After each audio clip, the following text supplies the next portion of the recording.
Testing. All right. Welcome to Studio. This is a tutorial on how to be a better builder.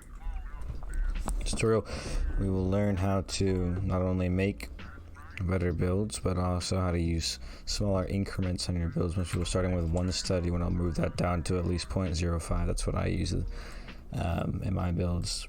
And we're going to learn from the basics. So one stud build, something starting with something like this. So obviously you're going to want to find some concept art normally when you're working on a build like this. If you're doing it for someone else, if you're just doing it for yourself, try to use some creativity. It really helps your mind. So let's try to build maybe a pillar here. So see, for a pillar we're going to want a cylinder, but we show a little base right there. So we're using the R and T keys. So R rotates it like this and T rotates it up and down like this.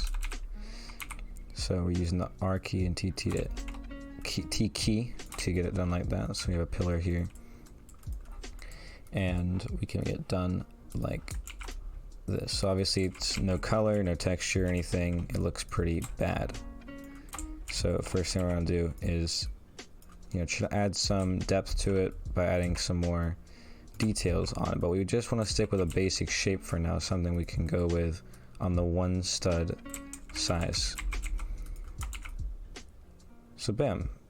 So obviously I'm going to move all of this up, and I'm using the Control D to duplicate my parts. Make sure you have constraints and collisions. So collisions will make it duplicate above. Constraints will do some weird stuff to turning stuff. So just make sure you have these two options off while you're building. Normally you might have to turn them on for some other builds in the future, but for right now just keep them off. So this is about what we want our pillar to look like. So we can move on to the 0.5 scale here to get some better detailing in here. So first thing we're going to do is just add some more stair-like places here, just right there, to add a little bit more detail on the piece. And it already looks 100 times better just by doing that. So you're going to pick a kind of material too at this early stage so that everything looks the same. So I'm going to go with probably a marble for that. And then for these, I just want to go with maybe a cobblestone or a smooth plastic even would work well. And a good color scheme, I'm going to go with like a dark gray for these. And maybe not even a dark gray, maybe I want a good white. A good white there, that color white. Same for you. It's kind of bright, but look, you got to deal with what you got to deal with. So let's shrink this down a little bit now that we're going to go onto the 0.25 scale. Let's get a little bit smaller. We're going to shrink this down a little bit just so it fits a little bit better in this area. And I'm using Shift to slow my cursor down. I'm going to slow myself down. And we're going to use this smaller scale to just do some stuff here, some interesting things. So obviously this isn't going to look very good, but you got to try out new things all the time to make sure you get that idea of what you want to do. We can also start using some wedges here if we want to, slap a wedge on there and size it down to the correct size and fit it on there. It'll look a little bit better. Bam. So just copy paste this around, get some corners done, make it look a little better. So something you're also going to want a lot, this plugin called Gap Fill. Gap Fill is very useful. You can use it to do things like this. You can pause the video now if you want to do that. And what we're going to do here actually is we're going to do this. We're going to take this down like this. We're going to do this right here and this right here. We have this little bit cool thing looking here, and what we're going to do here is we're going to take a corner piece like this, or a wedge as they're called in the Explorer on the right side. And we're going to take this wedge, we're going to move it down like this into the corner of each of these pillar bits right here. So on each of these, so obviously I have to delete these parts, but on each of these we're going to put this bit right there. We're going to round off the edges, and then we're going to use our Gap Fill plugin. If you haven't got it already, look for it. I'll link it down below in the description. and we're going to fill in all of these corners, which already a much better looking thing. So we're going for a low poly kind of style here, which is low polygons, low, you know, count of these things. So we can do this here, and oh, my bad. We can go ahead and put one there, there, right there, if it'll work, and one on the other side too. I need to stop dragging it to the corner of my screen. Oops. Bam, there we go. We can use our plugin again, gap fill. It's gonna make a little bit of like a thing right there.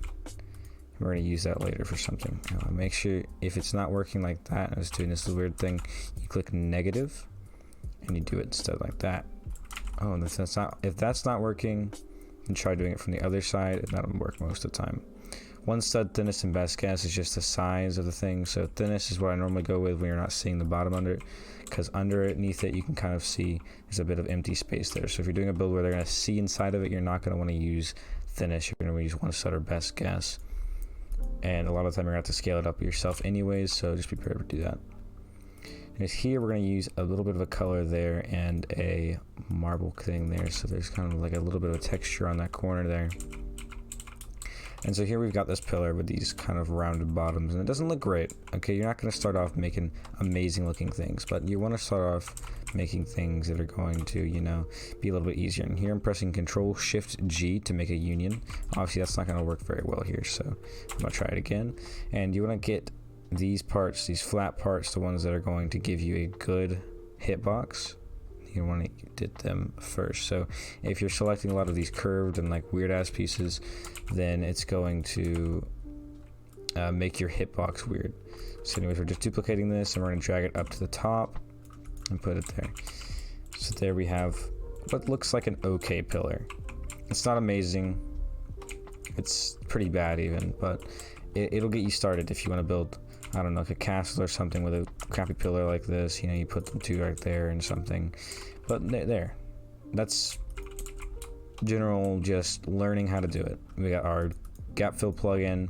We got the corners and the 0.5 scale. We moved down to 0.25 this video, so you're already getting better. If you were at the 1 or 0.5 stud scale and you're trying to move down, you've already gotten a little bit better by using a little bit more detailing on your builds, getting these corners done correctly. This is kind of weird right there. I don't know what's going on, but just shrinking it down and learning how to use these materials. A lot of these materials can be used in various ways. Like here, if we're doing like a little bit of a walkway here, you can use these marble right here, and you can use it in the center, and then the side you can do like a wood or wood planks, even not even wood planks actually, like a metal maybe, and trying to use this marble as like a center bit or like a crossing point to like navigate people in a certain direction, like if you're doing this or something and you just want to get people to go like, you know, okay, well, we can go this way or that way and stuff. So these colors and these materials can be used for showing people like directions or giving like a good feel over an area. So obviously marble will be used for a more like regal or more important area, and this smooth plastic used normally for like plastic items or just things you don't want to give much time to. Like if you're making like a little ball or something like that, and you just wanted to throw the ball in your play area, and you're like, oh, well, you know, Can collides on, so you know, you just hop in here and play here, and you can kick around the ball and throw it around and stuff. So you know, you just throw it on smooth plastic and it looks fine. You never want to use diamond plate for something like this. Diamond plate is not a good texture for balls, specifically for cylinders, for things like that. It's always going to end up looking kind of off, looking kind of weird. It's a rookie mistake to use diamond plate for a lot of things, especially in an area where it does not need to be used. Diamond plate is one of those textures you want to kind of stay away from. It's not a very good looking texture when you use with certain colors like dark red, like this, bright red even. That's kind of ugly. These colors you want to stay away from, these brighter colors, unless you're using a build that uses neons.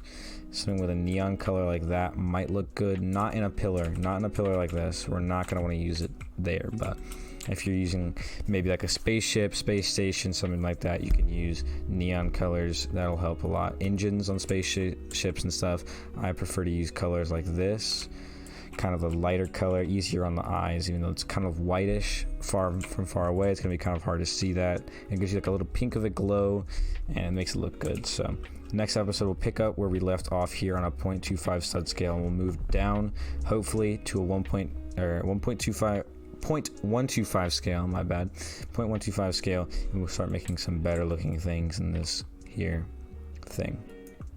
I'll see you guys in the next one.